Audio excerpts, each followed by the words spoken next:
여러분, 모든 종교의 궁극적인 목적은 죽음이라는 인간이 넘어설 수 없는 이 한계를 극복하는 것이 궁극적인 목적 중에 하나입니다. 우리나라의 지성인 중에 여러분 이어령 교수님이라고 아마 아실 분들 계실 거예요. 이분은 과거에 기독교에 대해서 굉장히 비판적이었습니다. 이기적이고 또 서양 종교고, 그런데 지금은 아주 믿음에 신실한 사람이 되어 있습니다. 이분이 믿음에 신실한 사람이 되기까지는 또 많은 과정이 있는데, 이분이 그런 이야기를 해요. 이 땅 위에 많은 종교들이 있는데 죽음의 문제에 대해서 명확하게 가르쳐주는 종교는 기독교밖에 없다는 것입니다. 이분이 사랑하는 딸을 먼저 천국을 보냈어요. 그 모든 과정 속에서 이 성경 안에서 이 죽음의 문제, 인간이 해결할 수 없는 이 문제, 아빠조차도 딸의 죽음을 해결할 수가 없잖아요. 이 모든 것을 보니까 성경에 답이 있구나. 이래서 지금 신실한 믿음의 사람으로 이제 강연할 때마다 이 믿음의 고백을 사람들에게 하고 있습니다. 여러분, 불교 아시죠? 불교는 이제 환생을 얘기합니다. 죽으면 나쁜 짓 많이 하면 뭘로 태어난다 그래요? 짐승으로 태어난다 그래요. 좋은 일 많이 하면 또 좋은 사람으로 다시 끊임없이. 그러나 불교 창시자 이 석가 선생님은 이 환생에 대해서 얘기한 적이 없어요. 그리고 이분이 죽었죠. 무덤이 어디에 있습니까? 인도에 가면 가비라 성, 거기 가면 석가의 무덤이 있습니다. 무덤인데 불교 전통은 이제 화장해 가지고, 화장하면 뭐가 나와요? 동그란 거, 그 사리가 나오잖아요. 그 사리를 이제 그 무덤으로 삼고 있죠. 그래서 여러분, 사리를 너무 신비하지 마세요. 여러분 중에 태우면은 살이 나올 사람 많습니다. 게다가 과학적으로 이 인간의 몸에서 마치 뭐처럼 생겨나는 게 있어요. 그래서 너무 신비하지 마시고, 그 석가의 무덤이 인도에 있어요. 유교. 어느 날 공자가 어느 날 제자죠. 제자가 공자에게 물었습니다. 선생님, 우리가 귀신을 어떻게 잘 섬기고 있겠습니까? 조상신이죠. 어떻게 잘 섬기겠습니까? 하니까 이 공자가 뭐라고 얘기합니까? 산 사람이라도 제대로 섬겨라. 산 사람도 제대로 못 섬기면서 죽은 사람 뭐 하려고 신경을 쓰냐. 그리고 또 제자가 공자에게 묻죠. 선생님, 그러면 죽음은 무엇입니까? 죽음은 우리 인생에게 무슨 의미가 있습니까? 공자가 뭐라고 얘기합니까? 살아야 생전에 듣고 보는 모든 것도 다 알지 모르는데, 다 알지 못하는데 어찌 죽음에 대해서 알겠느냐. 쓸데없는 소리 하지 말라. 결국 공자도 이제 죽었죠. 공자의 무덤은 어디 있습니까? 중국 공림에 가면 공자 무덤이 있어요. 그 옆에 보면 또 제자의 무덤이 같이 있어요. 여러분 잘 아시는 소크라테스 철학자, 철학은 죽는 연습이다, 뭐 이런 심오한 말을 남겼죠. 죽을 때 마지막에 한 말 중에 하나가 뭐냐 그러면 제자들에게 그 얘기를 했어요. 내가 얼마 전에 이웃집에 배가 고파서 닭을 한 마리 이제 빌려와서 먹었는데, 내가 이제 죽게 되어서 닭을 못 갚으니까 제자들 너희들이 좀 대신 갚아주라. 이제 이 말 마치고 이제 죽었죠. 소크라테스의 무덤은 어디 있습니까? 그리스 아테네에 있습니다. 이슬람교의 여러분 창시자 마호멧 무덤이 어디 있어요? 메카에 있어요. 이들의 성지. 매년 수백만 명이 거기에 가서 종교적 행사를 하죠. 자, 여러분, 우리가 믿는 예수님 무덤이 있어요, 없어요? 무덤이 있어요. 없는 게 아니에요. 예수님 무덤이 있어요. 이스라엘에 가면 예수님의 무덤이 있어요. 무덤이 있기는 있는데 그 안에 예수님의 뭐 살이나 뼈나 썩은 거나 이 시신이 있다 없다? 없어요. 그래서 예수님의 무덤은 빈 무덤이에요. 비어 있어요. 확인하고 싶은 사람은 오늘 밤에 이스라엘로 비행기 타고 가서 확인해 보세요. 돈 깨들 거예요. 예수님의 무덤은 빈 무덤이에요. 왜 빈 무덤입니까? 예수님께서 십자가에 못 박혀서 죽으셨지만 3일 만에 뭐 하셨어요? 부활하셨기 때문에 예수님의 무덤은 빈 무덤입니다. 우리가 이 부활하신 예수님을 믿고 살아갈 때에 우리에게도 이 모든 사망의 권세를 이겨내는 부활의 영광의 역사가 저와 여러분에게도 같이 임하게 되어지는 것입니다. 예수님 이후로 인류는 이제 부활의 시대를 맞이했어요. 죽음 자체로 끝나는 것이 아니라 예수님처럼 부활할 수 있는 그 영광의 소망이 우리 모두에게 임하게 되었다는 사실입니다. 예수님께서 부활하심으로 동시에 우리는 모든 사망으로부터, 모든 죄로부터 완전한 자유를 누리게 되었습니다. 예수 그리스도께서 죽음에서 부활하신 것은 나에게 이 모든 사망과 죄로부터 뭘 주기 위하며? 자유를 주기 위함이다. 그래서 이 자유에 대해서 우리 분회엘 워십팀 앞으로 나와주세요. 우리 준비를 굉장히 많이 했는데 우리 분회엘 워십팀에서 하나님이 주신 이 자유를 크게 외치는 몸 찬양으로 하나님께 이 시간 올려드린 시간이 있겠습니다. 우리 박수로 한번 격려하겠습니다.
예, 우리에게 자유를 주신 예수님과 또 귀한 몸 찬양 영광 받으실 우리 하나님께 다시 한번 영광의 박수 올려드리겠습니다. 자, 옆에 분하고 인사하겠습니다. 나는 자유합니다. 진짜로 자유합니다. 작년 부활절에 1년 전이죠. 제가 이 달걀을 여러분에게 보여주고 한 이야기 기억이 나십니까? 기억 안 나죠? 예, 기억하지 마세요. 1년 전 그 기억 안 하는 게 훨씬 더 좋습니다. 예, 제가 그 유정란이죠. 유정란을 보여드리면서 이것을 제가 이제 앞으로 부화를 한번 시켜보겠다고, 그래서 병아리가 나오면 이제 마당에서 키울 거라고 그렇게 얘기한 적이 있는데, 그래가지고 그걸 집에 가져가서 이제 습도 조절하고 온도에서 이제 그 부화를 해봤어요. 근데 결국 일정 시간이 지났는데 이 부화를 했을까요, 안 했을까요? 부화를 안 했어요. 이게 아무리 해도 이 병아리가 나오지 않아서 깨 보니까 이 썩었더라고요. 그래서 재검토를 해봤죠. 어디가 안 맞아서 그럴까? 온도 맞고 습도도 맞고 다 맞는데 이제 뭐가 틀렸나 하면 제가 수시로 막 이게 들어가지고 이게 이렇게 비춰보고 이제 지금 잘 되고 있냐 자꾸 만져서, 이게 만지면 안 된다 그러더라고요. 그래서 너무 자주 만져서 이제 실패를 하게 되었죠. 달걀 부화는 이 조건이 맞지 않으면 부화하지가 않아요. 여러분, 우리의 부활도 마찬가지예요. 부활의 조건이 있어요. 예수님처럼 부활하려면 부활에 맞는 조건이 충족되지 않으면 부활할 수가 없어요. 자, 부활의 전제 조건은 무엇일까요? 오늘 5절 말씀 우리 같이 읽어보겠습니다. 만일 우리가 그의 죽으심과 같은 모양으로 연합한 자가 되었으면 또한 그의 부활과 같은 모양으로 연합한 자도 되리라. 아멘. 그의 죽으심과 같은 모양으로 연합한 자가 되었으면, 이게 어려운 말이 아니고 예수님께서 죽으신 것처럼 나 또한 죽으면 부활한다는 말씀이에요. 자, 부활의 가장 큰 전제 조건은 뭐겠어요? 예, 죽어야 부활을 해요. 죽지 않고는 부활하지 않습니다. 그래서 죽기 싫은 사람은 부활할 생각을 안 해야 돼요. 그 부활의 창대한 영광에 들어가고 싶은 사람은 죽어야 부활하는구나. 부활의 첫 번째 전제 조건 한번 따라합시다. 죽어야 부활한다. 성경이 진리죠. 자, 그런데요, 그냥 죽는다고 다 부활하지 않습니다. 세상에 죽는 사람이 얼마나 많습니까? 스스로 뭐 죽기도 하고 또 여러 이렇게. 예. 자, 오늘 8절 말씀을 같이 읽어보겠습니다. 만일 우리가 그리스도와 함께 죽었으면 또한 그와 함께 살 줄을 믿노니 그리스도와 함께 죽어야 그리스도와 함께 부활할 줄 믿습니다. 아멘. 만일 우리가 그리스도와 함께 죽었으면, 죽기는 죽는데 누구와 함께 죽어요? 예, 그리스도와 함께 죽어야 부활해요. 내 혼자 아무리 죽어도 부활하지 않습니다. 누구와 함께요? 그리스도와 함께. 그리스도는 예수님이요. 예수님과 함께 죽어야 부활을 해요. 자, 예수님과 함께 죽는다는 의미. 예수님은 역사적으로 2000년 전에 골고다 언덕에서 십자가에 죽으셨잖아요. 이미 예수님은 죽으셨어요. 그래서 내가 이 시간 어떻게 예수님과 같이 죽을 수가 있겠느냐? 예수님과 함께 죽는다는 의미는 다른 것이 아니라 2000년 전에 골고다 언덕에서 십자가에 못 박히시고 피를 흘리시고 죽으신 그 예수님의 죽음이 나와 무관하지 않고, 예수님이 그 흘리신 보혈로 인하여 내 죄가 사함받고, 그가 찔림은 우리의 무엇 때문에요? 허물. 예수님이 찔림은 내 허물이요. 그가 채찍에 맞음으로 우리가 뭐를 입어요? 나음을 입었다. 예수님이 채찍에 맞음으로 내가 나음을 입었도다. 2000년 전 예수님의 그 역사적 사실이 나와 동떨어진 아무 상관없는 사실이 아니라 예수님께서 내 죄를 대신하여 나에게 자유를 주기 위하여, 나에게 부활을 주기 위하여, 나에게 모든 죄의 사슬로부터 끊어버리기 위하여 예수님께서 십자가에 죽으셨습니다. 궁극적으로 하나님께서 나를 사랑하시는 그 사랑의 표식이 바로 예수님의 십자가의 죽으심입니다. 내가 그것을 믿습니다. 이 시간 고백하는 것이 바로 예수님과 함께 죽는다는 의미입니다. 이 시간 저를 따라서 한번 고백해 보겠습니다. 나는 예수님께서 나를 사랑하셔서 십자가에 죽으심을 믿습니다. 여러분, 이 믿음이 있을 때에 우리가 예수님처럼 부활의 영광으로 나아갈 수 있는 것입니다. 요한복음 11장 25절 말씀 우리 같이 읽어봅니다. 예수께서 이르시되 나는 부활이요 생명이니 나를 믿는 자는 죽어도 살겠고, 나를 믿는 자는 죽어도 뭐 하겠고요? 살겠고, 예수님을 믿는 사람은 죽어도 부활한다는 약속의 말씀입니다. 여러분, 이 약속의 말씀을 부여받으시고 이 부활의 아침에 예수 그리스도를 믿는 그 믿음으로 모든 어둠과 사망과 죽음의 권세로부터 자유를 누리시고 미래의 부활의 영광을 맛보시기를 주님의 이름으로 축원드립니다. 자, 여러분, 예수 그리스도의 이 부활하심을 믿고 나아가는 사람들은 죽음과 사망에 대해서 두려워할까요? 두려워하지 않을까요? 이 목소리가 쫙 깔렸네, 그죠? 죽음을 두려워하지 않아요. 자, 여러분, 우리 태어난 날들은 다 기억하죠? 이제 우리 생이 마무리될 때는 알아야 몰라요. 하나님이 허락하신 생이 언제 마무리될지 우리 아무도 모릅니다. 제가 어제 카톡을 받았는데 저기 WCC에서 아주 성스럽게 사역하던 저보다 나이 2살 더 많은 목사님 하나님 불러가셨더라고요. 그게 또 유족들도 있고 그 장례를 이렇게 하면서 함께 격려하고 또 부활의 소망을 바라보는 것을 보았는데, 여러분, 우리 인생이 있잖아요. 하나님이 허락하신 인생이 오늘 오후가 될지 오늘 밤이 될지 내일이 될지 알아야 몰라요. 아무도 모릅니다. 그런데 우리가 언제 이 인생의 종착역 죽음이란 것을 맞이할지라도 예수 그리스도의 부활의 소망이 있는 사람은 이 죽음이 두렵겠습니까? 두렵지 않겠습니까? 두렵지 않아야 진정한 부활의 신앙을 가지고 살아가는 사람입니다. 여기 서 있는 이 담임 목사, 죽음을 두려워하겠어요? 두려워하지 않겠어요?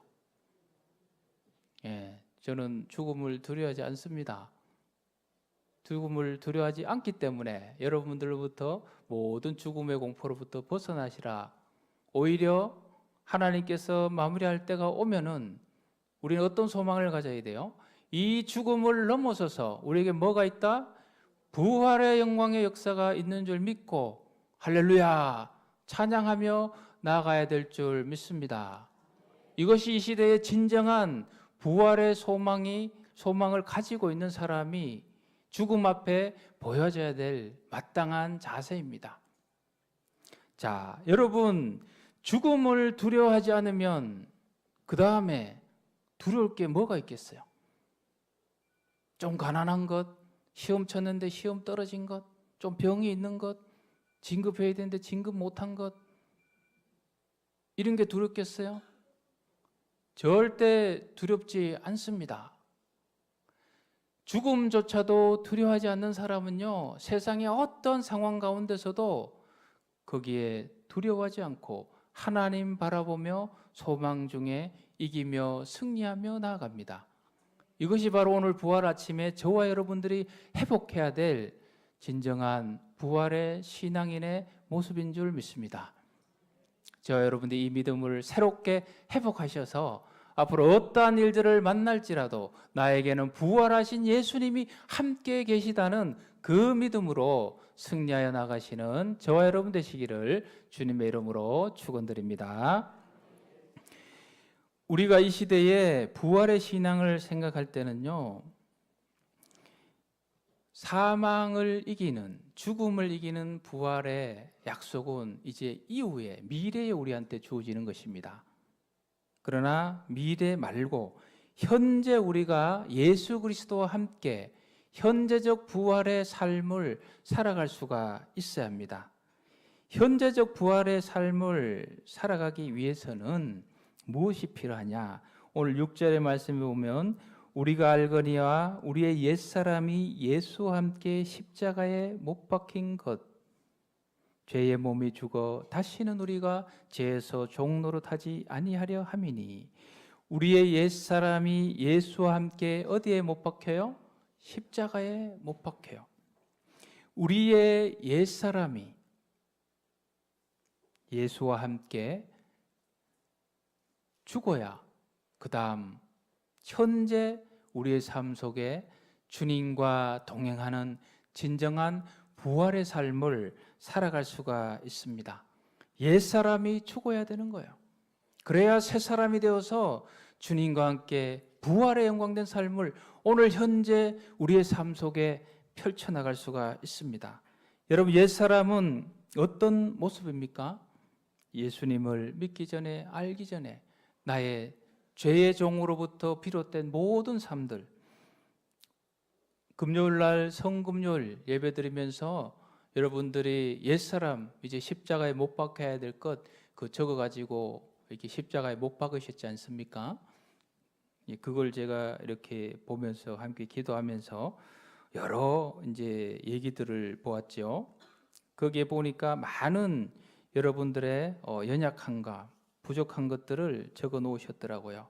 나태와 게으름, 거짓말, 미움, 시기, 질투, 세상을 향한 원망, 부모님을 향한 원망, 또 주변을 향한 원망, 심지어는 하나님을 향한 원망, 진정으로 용서하지 못한 내 옛자의 모습, 남에게 상처를 준 것들, 감사하지 못하고 불평한 것들, 성급하게 행동한 것들, 다툼, 도둑질, 미련함, 허영, 욕심, 고집, 아집, 자만, 교만, 의심, 이 모든 것들 여러분 옛 사람의 모습으로 여러분들이 고백하면서 십자가의 못을 박았습니다. 여러분들이 옛 사람이 죽어야 오늘날 지금 우리가 예수님의 은혜 안에 새 사람이 되어서 하나님의 영광을 드러내는 의의 도구로 현재적 부활의 영광을 누릴 수가 있는 것입니다. 만일 우리가 그리스도와 함께 죽었으면 또한 그와 함께 살 줄을 믿노니, 그와 함께 살 줄을 믿노니, 예수님과 함께 살 줄을 믿노니, 현재 여러분의 삶 속에 예수 그리스도와 함께 살아가셔야 돼요. 그것이 현재적 부활의 영광을 누려가는 것입니다. 그러기 위해서는 옛자를 어떻게 해야 된다고요? 죽여야 돼요. 옛자를. 옛사람을 죽여야 성령의 새 사람으로 변화되는 것입니다.